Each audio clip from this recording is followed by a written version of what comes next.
আসসালামু আলাইকুম, আদাব। ইউনূসের যুক্তরাজ্য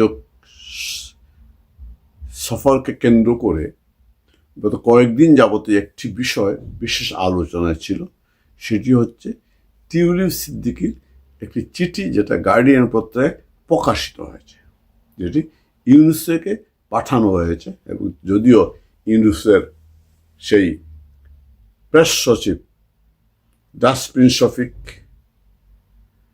কেউ কেউ কেউ ঘেটুপুত্র বলে, সে শফিক সেটা অস্বীকার করেছে। তা অস্বীকার করা তাদের স্বভাব।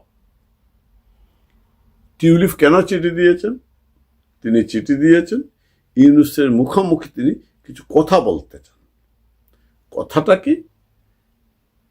ক্ষমতায় আসার পর থেকে ইউনূস, তার সাঙ্গপাঙ্গরা এবং মিডিয়া বঙ্গবন্ধু পরিবারকে যার পর নাই অপমানিত করা, দোষী সাব্যস্ত করা, মিডিয়া ট্রায়ালের মাধ্যমে তাদের বিরুদ্ধে মামলা, একের পর মামলা দেওয়া, অর্থাৎ দুনিয়াতে দেশে প্রমাণ করা যে বঙ্গবন্ধু পরিবার একটি দুর্নীতিগ্রস্ত পরিবার, তারা তাদের বিরুদ্ধে দুর্নীতির অভিযোগ, প্রচুর দুর্নীতির অভিযোগ এখন প্রকাশ করছে সরকার এবং দুদক।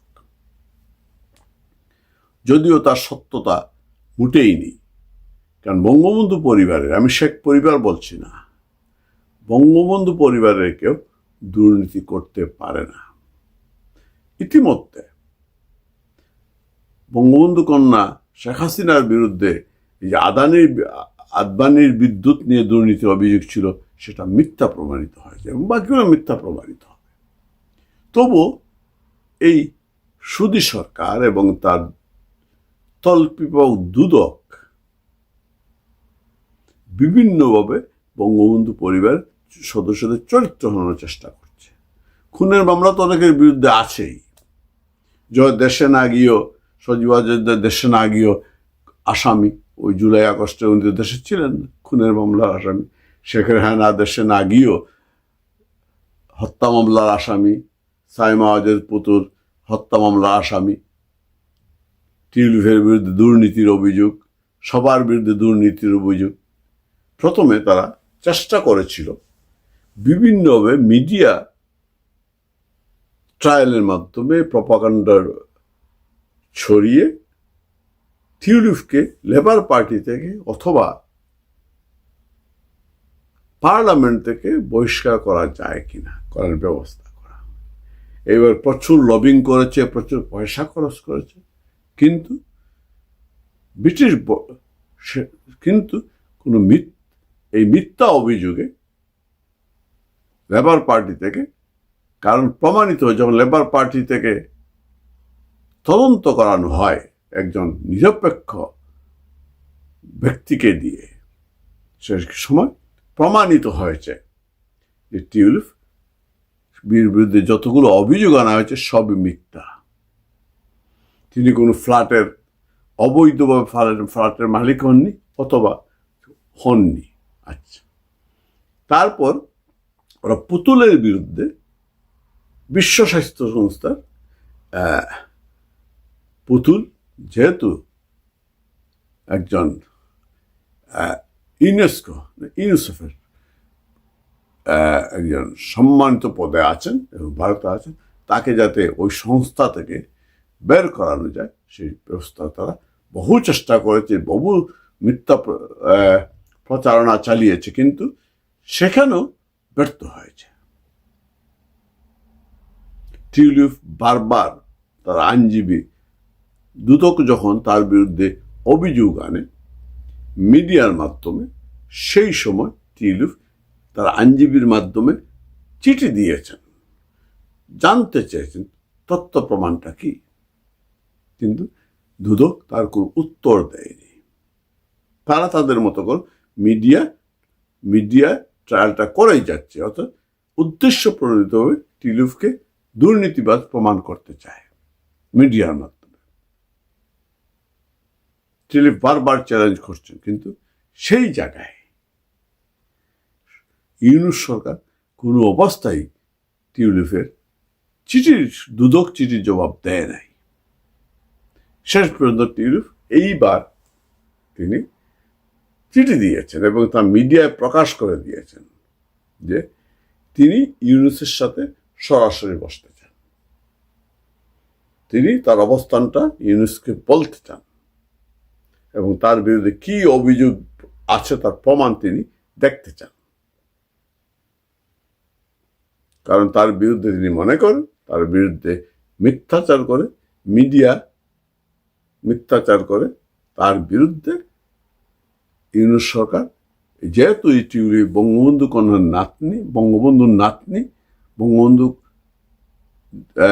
কনিষ্ঠা কন্যার সন্তান এবং তার শরীরে বঙ্গবন্ধু রক্ত এবং বঙ্গবন্ধু পরিবারের সদস্য, সুতরাং তাকে কোনো অবস্থায় যে কোনোভাবে হোক তার চরিত্র কালিমা লেপন করে ব্রিটিশ রাজনীতিকে বিদায়ের ব্যবস্থা করতে চায়। এই হচ্ছে তাদের ষড়যন্ত্র। কিন্তু সেটা ব্যর্থ হয়েছে এবং ব্যর্থ হবে, কারণ টিউলিপ কোনো দুর্নীতি করেননি, তিনি করতে পারেন না। বঙ্গবন্ধু রক্ত যার শরীরে সে দুর্নীতি করতে পারে না। তিনি ব্রিটিশ এমপি, তার বিরুদ্ধে দুদক ওয়ারেন্ট দেয়, গ্রেপ্তারি পরোয়ানা জারি করেছে। তার বিরুদ্ধে রূপপুর পারমাণবিক কেন্দ্রের ঘুষের অভিযোগ এনেছে। কেন? উনি নাকি যখন তার খালা শেখ হাসিনা প্রধানমন্ত্রী, বাংলাদেশের প্রধানমন্ত্রী মস্কো সফরে গিয়েছিলেন, যখন এই চুক্তিটি হয় সেই সময় উপস্থিত ছিলেন। এইটা হচ্ছে তার অপরাধ। তার অপরাধ হচ্ছে তার খালা বাংলাদেশের প্রধানমন্ত্রী ছিলেন। তার অপরাধ তিনি বঙ্গবন্ধু পরিবারের সদস্য। তাই তাকে যেন তেন প্রকারে হোক তাকে তার চরিত্রে কালিমা লেপন করতে হবে, যাতে উনি বিশেষ রাজনীতি থেকে লেবার পার্টি থেকে বহিষ্কৃত হন এবং ব্রিটিশ রাজনীতি থেকে তিনি তার পতন ঘটে। কিন্তু টিউলিপের সততা এবং সাহস কোনো কিছুই তাকে আঘাত করতে পারেনি, কিছুই তাকে ছুঁতে পারেনি। তিনি সাহস করে তদন্ত কমিটির সামনে দাঁড়িয়েছেন, যেটা ব্রিটিশ লেবার সরকার পক্ষ থেকে করা হয়েছে। তিনি বক্তব্য তুলে ধরেছেন। তিনি যেহেতু তাকে কেন্দ্র করে তার সরকার এবং তিনি নিজে বিব্রত অবস্থায় কাজ করতে পারছেন না, সঠিকভাবে মন্ত্রীর দায়িত্ব পালন করতে পারছেন না, তাই তিনি মন্ত্রিসভা থেকে স্বেচ্ছায় পদত্যাগ করেছেন। তার পদত্যাগের পরে কিয়ার শর্মা বলেছেন যে তিনি প্রত্যাশা করেন টিউলিপ আবার মন্ত্রিসভায় ফিরবেন।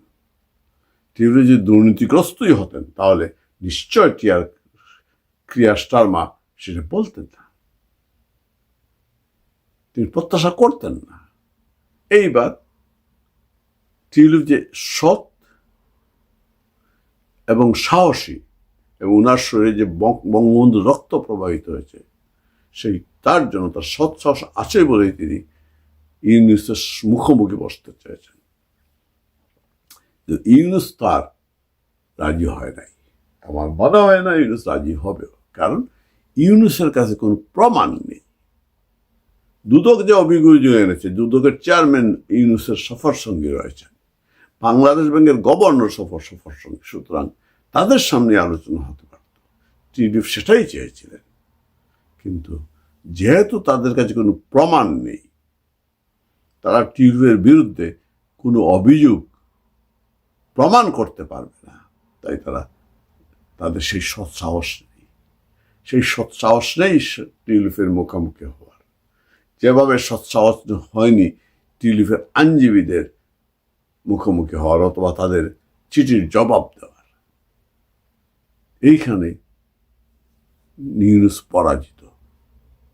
ইউনূসের সৎসাহস নেই, টিউলিপের সৎসাহস আছে, কারণ তিনি বঙ্গবন্ধুর নাতনি। টিউলিপের এই কৌশলে অথবা এই চ্যালেঞ্জে ইউনূস ধরাশায়ী হয়ে গেলেন।